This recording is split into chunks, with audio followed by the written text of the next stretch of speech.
అంటే సిక్లో ఉన్నాడండి, పర్వాలేదు.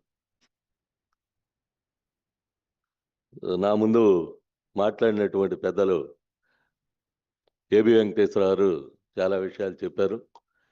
జరుగుతున్నటువంటి పర్చేజ్లో కానీ, డిస్ట్రిబ్యూషన్లో కానీ, జనరేషన్లో కానీ జరుగుతూ ఉన్నటువంటి ఒక క్రమం, పరిణామాలు ఏవైతే ఉన్నాయో అవన్నిటినీ చెప్పేటువంటి దానికి ప్రయత్నం చేశారు. మేము ఒక 4 విషయాలు మీ దృష్టికి తేదల్చాం సార్. ఈ విద్యుత్తు విస్తరించినటువంటి రంగాలు ఇంతకుముందు కొంతమేరకే పరిమితమైనటువంటి రంగం ఈరోజు గృహావసరాలతో మొదలుపెట్టి ఫ్యాక్టరీలు కానీ, పరిశ్రమలు కానీ, చేతి వృత్తుల నుండి సర్వీస్ యాక్టివిటీకి సంబంధించి ఇటీవల ట్రాన్స్పోర్టేషన్లో కూడా, రవాణా రంగంలో కూడా విద్యుత్ ప్రముఖమైనటువంటి పాత్ర వహిస్తుంది, పోషిస్తూ ఉందని చెప్పనేటువంటిది మనందరికీ ఇక్కడ హాజరైనటువంటి పెద్దలకి అందరికీ కూడా తెలిసినటువంటి విషయమే. అటువంటి రంగాన్ని ప్రభుత్వ రంగంలోంచి కాకుండా ప్రైవేట్ రంగం వైపు మళ్లించేటువంటి దానికి, ప్రభుత్వ రంగం నుండి నిర్వహించేటువంటి దానికి ప్రయత్నం చేయటం అంటే మనం కూర్చున్న కొమ్మని మనం నరుక్కున్నట్టు అని చెప్పనేటువంటిది ఈ సందర్భంగా మీ దృష్టికి తేదల్చాం. దీనికి సంబంధించి చూసినప్పుడు విద్యుత్ సవరణ బిల్లు ఏదైతే ఉందో 2025 విద్యుత్ సవరణ బిల్లుని వెంటనే రద్దు చేయాలి, అది పెట్టడానికి వీల్లేదని చెప్పనేటువంటిది సిపిఎంగా మేము డిమాండ్ చేస్తూ ఉన్నాం. అట్లాగే డెస్కమ్లకి సంబంధించినటువంటి బకాయిలు ఉన్నాయి. ఈ బకాయిలకి సంబంధించి చూసినప్పుడు రాష్ట్ర ప్రభుత్వం చెల్లించాల్సినటువంటివే 12,718 కోట్లు ఉన్నాయి. అది కాకుండా రాష్ట్ర ప్రభుత్వ కార్యాలయాలు కానీ, లోకల్ బాడీస్ కానీ 8,167 కోట్లు ఉన్నాయి. ఇది కాకుండా ట్రూ అప్ ఛార్జెస్ 4,498 కోట్లు, వెరసి 25,384 కోట్లు ఈరోజు భారాలని చెప్పనేటువంటివి. వీటిని ప్రజల మీద వేసేటువంటి దానికి వాటి దగ్గర నుండి వసూలు చేయకుండా, ప్రభుత్వం వాళ్ళ దగ్గర నుండి సరైనటువంటి పద్ధతుల్లో తీసుకోకుండా వసూలు చేసేటువంటి దాన్ని తిరోధకాలు ఇచ్చి ఆ భారాన్ని ప్రజల మీద వేసేటువంటి దానికి ప్రయత్నం చేయటం అవి కరెక్ట్ అని చెప్పనేటువంటిది ఈ సందర్భంగా మీ దృష్టికి తేదల్చాం. ఇదే కాకుండా ప్రైవేటు వినియోగదారుల బకాయిలే 6,289 కోట్లు. అవి వాట్ ఎవర్ ఇట్ మేబీ, ఎవరైనా కావచ్చు, పెద్ద పారిశ్రామికవేత్తలు కావచ్చు, ఇండస్ట్రియలిస్టులు కావచ్చు, ఎవరైనా కావచ్చు, ప్రైవేటు వినియోగదారుడు అని అంటే వాళ్ళకి సంబంధించి 6,289 కోట్లు ఉంది. రెస్కోకి సంబంధించినటువంటిది కుప్పం, రెస్కోకి సంబంధించినటువంటి బకాయికి సంబంధించి చూస్తే 635 కోట్లు ఉంది. ఇవన్నీ ఎవరి మీద పడతా ఉన్నాయని చెప్పనేటువంటిది కూడా, ఎందుకు వసూలు చేయలేకపోతా ఉన్నామని చెప్పనేటువంటిది కూడా ఈ సందర్భంగా మీ దృష్టికి తీసుకురాదలిచాం. ఈ రకమైనటువంటి వేల కోట్ల రూపాయలు వసూలు చేయాల్సినటువంటి వసూలు చేయకుండా ఈ భారాల్ని మళ్లించేటువంటి దానికో ప్రజల మీద, పబ్లిక్ మీద, చిన్న చిన్న పరిశ్రమల మీద, స్మాల్ స్కేల్ ఇండస్ట్రీస్ మీద, గృహ వినియోగదారుల మీద వేసేటువంటి దానికి ప్రయత్నం చేయటం ఏ మేరకు సబబని చెప్పనేటువంటిది కూడా ఈ సందర్భంగా మేము ప్రశ్నిస్తూ ఉన్నాం. అదే రకంగా ఈ పంపిణీ సంస్థలో జరుగుతున్నటువంటి కరప్షన్ భారీ స్థాయిలో, పై నుండి కింద దాకా, టాప్ టు బాటం, అధికారుల స్థాయి కావచ్చు, ఆ పైన ఉన్నటువంటి ప్రజాప్రతినిధుల స్థాయి కావచ్చు, గవర్నమెంట్ స్థాయిలో జరుగుతున్నటువంటిది కావచ్చు, ఆ పై నుండి కింద వరకు జరుగుతున్నటువంటి అవినీతి ఏదైతే ఉందో ఆ అవినీతిని ఒకే చోట అలా పేరుకుపోయి ఉన్నటువంటి దాన్ని ఎందుకని అరికట్టలేకపోతా ఉన్నామని చెప్పనేటువంటిది ప్రభుత్వం, ఇప్పుడు వచ్చినటువంటి ప్రభుత్వం చెప్పింది ఎన్నికలప్పుడు, మేము ఇటువంటి అన్ని అరికడతాం, స్వచ్ఛమైనటువంటి దీన్ని చేస్తాం, బకాయిలు వసూలు చేస్తామని చెప్పారని.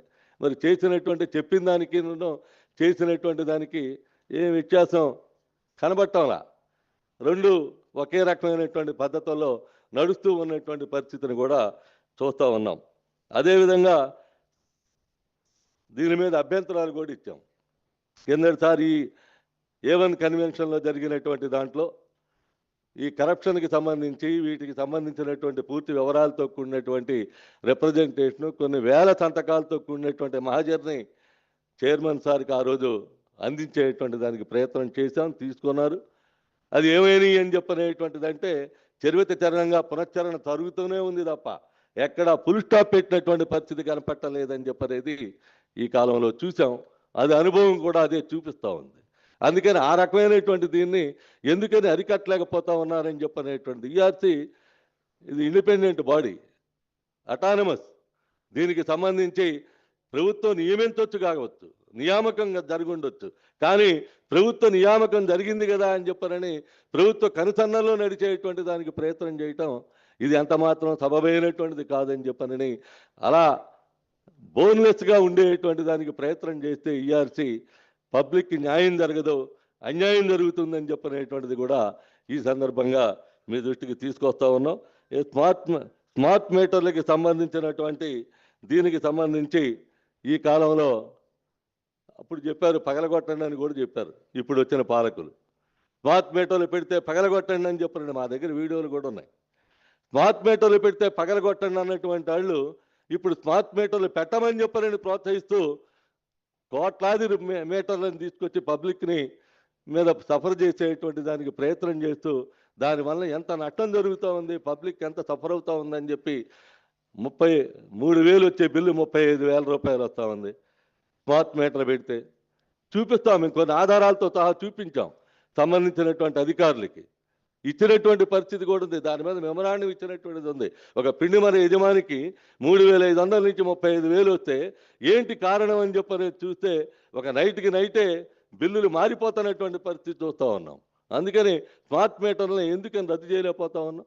దీంట్లో ఒకటి ఉంది, స్మార్ట్ మీటర్లు అదాని ఎనర్జీ సొల్యూషన్స్కి డిస్కమ్లకి ఈ మధ్య జరిగినటువంటి రహస్య ఒప్పందం ఏంటి? ఆ రహస్య ఒప్పందాన్ని మీరు ఈఆర్సీ అయినా బయట పెట్టాలి. ప్రభుత్వం బయట పెట్టలేకపోతా ఉంది, ఈఆర్సీ అయినా బయట పెట్టాలి, అటానమస్ బాడీ కాబట్టి. కానీ అది జరగడంలా ఏంటి దీనికి కారణం అని చెప్పనేటువంటిది. ఈ రహస్య ఒప్పందాలు ఎందుకని అదే పారదర్శకంగా బయట పెట్టడానికి ఏమైనా ఇబ్బందా? అదేమైనా ట్రాన్స్పరెన్సీగా ఉండటానికి ఇబ్బందా? ఎందుకని చేయలేకపోతా ఉన్నారని చెప్పనేటువంటిది కూడా ఈ సందర్భంగా అది బయట పెట్టాలి. ఆ రకమైనటువంటి డిమాండ్ను కూడా ఈ సందర్భంగా ఈఆర్సీ చైర్మన్ గారికి మెమరాండం రూపంలో మేము ఇవ్వబోతా ఉన్నాం. అట్లాగే ఈ విద్యుత్ బకాయిలు ఏవైతే ఉన్నాయో ఆ బకాయిలు రాబట్టాల్సినటువంటి వాళ్ళ దగ్గర నుంచి రాబట్టేదానికి ప్రయత్నం చేయాలి తప్ప ఆ భారాన్ని కూడా ప్రజల మీద రుద్దేసి ప్రజల్లో భాగంగా దాన్ని మలిచేసేటువంటి దానికి ప్రయత్నం చేస్తే అనుభవిస్తామన్నటువంటిది పబ్లిక్, పేద మధ్యతరగతి, దిగువ మధ్య తరగతి, చిన్న పరిశ్రమ యజమానులు మొత్తం టోటల్ అందరి మీద కూడా ఈ భారాలు పడతా ఉన్నాయి. దీనికి సంబంధించి కూడా తప్పనిసరిగా చర్యలు తీసుకోవాలని చెప్పనేటువంటిది ఈఆర్సీ చైర్మన్ గారికి మీ ద్వారా తప్పనిసరిగా ప్రయత్నం జరగాలని చెప్పనేటువంటిది ఈ సందర్భంగా మేము విజ్ఞప్తి చేస్తూ ఉన్నాం. అట్లాగే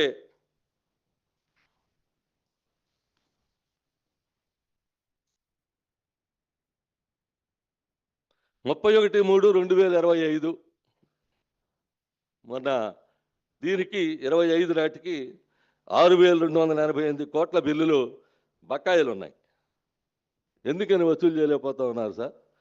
చైర్మన్ సార్కి అడుగుతా ఉన్నాం మేము, ఎందుకని ఈ బిల్లులు వసూలు చేయలేకపోతా ఉన్నాం అంటే మనకి సిబ్బంది లేరా? పోలెక్కేవాడు ఎట్లాగో లేడు, పోలు కింద పనిచేసేటువంటి పర్సూ చేసేటువంటి సూపర్వైజర్ పర్యవేక్షణ అధికారులు ఎక్కువైపోయారు, పోలెక్కేటువంటి వాడు లేడు. అట్లాగే బిల్లులు వసూలు చేసేవాడు లేక, రేడర్ లేక, కలెక్షన్ చేసేటువంటి వాడు లేక ఎందుకని జరుగుతూ ఉంది ఇది. ఇన్ని వేల కోట్ల రూపాయల బకాయిలు దగ్గర పెట్టుకుని వాళ్ళ ఆ మానాలను వదిలేసేసి పబ్లిక్ మీద, సామాన్యుడి మీద ఫీజు కట్ చేస్తా, పోలు మీద తీసేస్తా అని చెప్పనేటువంటి పేరుతో బెదిరింపులను బ్లాక్మెయిలింగ్ చేసేటువంటి స్థాయిలో పర్యవేక్షణ జరుగుతూ ఉంటే, అధికారులు చేస్తూ ఉంటే దీనికి ఎవరిదే బాధ్యత అని చెప్పనేటువంటిది అడుగుతున్నాం. అందుకని ఈ అన్నిటికీ సంబంధించినటువంటిది తప్ప మేము రిప్రజెంటేషన్ రూపంలో మీకు ఇస్తా ఉన్నాం.